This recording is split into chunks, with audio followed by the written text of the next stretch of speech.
Statue of liberty को शायद आप लोगों ने देखा होगा, लेकिन क्या आपको पता है कि स्टैचू ऑफ लिबर्टी जैसी दिख रही है वैसी है नहीं। मतलब ये ग्रीन कलर की दिख रही है, लेकिन एक्चुअली इसका ओरिजिनली कलर ग्रीन नहीं था। ये एक्चुअली कॉपर की बनी हुई थी, तो कॉपर कलर था, बट ऑक्सीडेशन की वजह से, जिसको हम लोग केमिस्ट्री की भाषा में कोरोजन भी कहते हैं, उसकी वजह से ग्रीन कलर की हो गई। है ना इंटरेस्टिंग फैक्ट। क्या आपको पहले से पता था?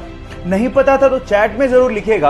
और ऐसे ही अगर आप लोगों को आपके एग्जाम के पढ़वे से केमिस्ट्री पढ़नी है तो आपको क्या करना है, मेरी प्रोफाइल में जाना है। वहां पर जो YouTube का आइकन दिया है, वहां पर मेरे YouTube के चैनल का लिंक है, फटाफट से उसको जाके सब्सक्राइब करो और वहां पर आप केमिस्ट्री के इंटरेस्टिंग फैक्ट और लेक्चर्स पूरे देख सकते हैं। Thank you so much. Lockdown की वजह से आज तो सारे दिन संडे के जैसे लगते हैं, लेकिन जरा अपने ऑफिस के दिन याद करिए जब आप ऑफिस जाते थे। तब 6 दिन की कड़ी मेहनत के बाद अगर संडे नहीं आता तो क्या हालत होती है आपकी। पर सवाल यह है कि संडे की छुट्टी इंडिया में लाया कौन? किसने कहा कि संडे की छुट्टी होनी चाहिए? मैं आपको बताता हूं। संडे की छुट्टी के पीछे जिसने सबसे ज्यादा एफर्ट किए वो थे नारायण मेघाजी लोखंडे, जो 1881 में संडे की छुट्टी के लिए आंदोलन पर बैठे। बहुत सारे लोग जुड़े और आखिरकार 1889 में अंग्रेजों ने माना कि इंडिया में संडे की छुट्टी होनी चाहिए। क्या ये आपको पहले से पता था? नहीं पता था तो चैट में लिखना मत भूलिएगा। आप लोगों ने कैप्टन अमेरिका के हाथ में शील्ड को तो देखा होगा और उसको देख के शायद ऐसा महसूस होता होगा कि काश हमारे देश की सेवा में लगे और रक्षा में लगे सैनिकों के हाथ में ऐसी शील्ड होती ताकि उनकी जान को बचाया जा सकता।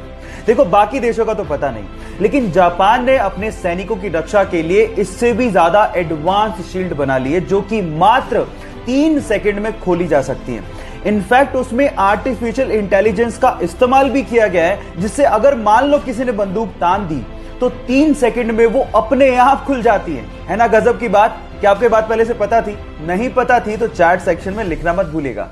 इंडिया की स्पेस एजेंसी इसरो का एक और कमाल सुनिए। नवंबर 2019 में कार्टोसैट 3 नामक एक सैटेलाइट को सफलतापूर्वक स्पेस में इन्होंने लॉन्च कर दिया। अब इसकी खास बात सुनिए।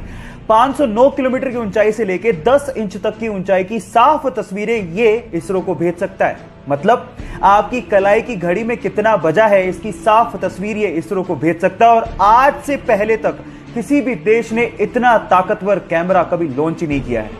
इसरो ने हमेशा हमारे सर को फक्र से ऊंचा किया है, इसलिए उनके लिए एक लाइक तो बनता है। गाइस, हम लोग फ्यूचर में पानी पिएंगे नहीं, खाएंगे। हो गए ना हैरान? बट ये बात सच है। एक्चुअली प्लास्टिक की बोतल्स का पानी हमारे शरीर को बहुत ज्यादा नुकसान करता है। इसी के लिए हमारे डॉक्टर्स ने वाटर के छोटे छोटे से कैप्सूल बनाए हैं। अब इन छोटे छोटे से कैप्सूल को अपने मुंह में रखो, ये मुंह में बस्ट होंगे और आपके पानी की पूर्ति हो जाएगी। इन्हें ओहो कैप के नाम से जाना जाता है। बस इसके ऊपर की लेयर उतारो, अपने मुंह में रखो और हो गया। इस वंडरफुल डिस्कवरी के लिए एक लाइक तो बनता है। कोरोना के चक्कर में एक चीज सबने छोड़ दी और वो है हैंडशेक। पर क्या आपको पता है कि हैंडशेक सबसे पहले किसने और क्यों इस्तेमाल किया? मैं आपको बताता हूं।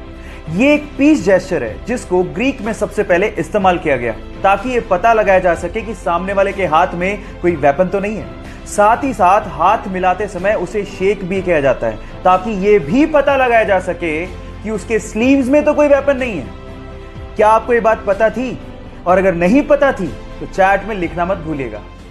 साल 2020 हमारी जिंदगी में शायद उन सालों में से एक होगा जो भुला ही नहीं भूले। लेकिन 16 मई 2020 को कुछ ऐसा होने जा रहा है जिससे शायद इस घटना के बाद 2020 आपके लिए मेमोरेबल साल बन जाए। होगा कुछ यूं कि साइंटिस्ट के हिसाब से विनस, मून एंड जुपिटर तीनों कुछ इस तरह से स्पेस में अलाइन होंगे कि हमें आसमान में स्माइली दिखेगा। शायद हमारी जिंदगी में इसी चीज की सबसे ज्यादा कमी हो रखी है, जो नेचर के थ्रू हमें 16 मई 2020 को दिखने भी वाली है। मैं तो बहुत एक्साइटेड हूं। क्या आप लोग एक्साइटेड हैं? चैट सेक्शन में लिखना मत भूलिएगा।